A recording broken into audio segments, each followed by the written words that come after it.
আজকের প্রধান খবর বার্তা কক্ষ থেকে যুক্ত আছি আমি নাইমা ইসলাম।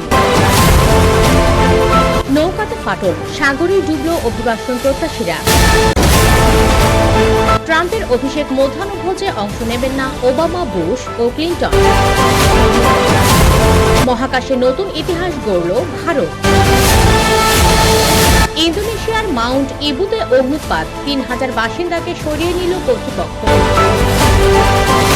লস অ্যাঞ্জেলেসে আবহাওয়া পরিস্থিতির উন্নতি, ফুরসত মিলল দমকল কর্মীদের। ইতিহাসে যেভাবে নন্দিত ও নিন্দিত হয়ে থাকবেন জো বাইডেন। স্পেস এক্সের স্টারশিপ উৎক্ষেপণের পর বিধ্বস্ত। গাজায় যুদ্ধবিরতি ঘোষণার পরও ইসরায়েলি হামলা অব্যাহত, নিহত শতাধিক।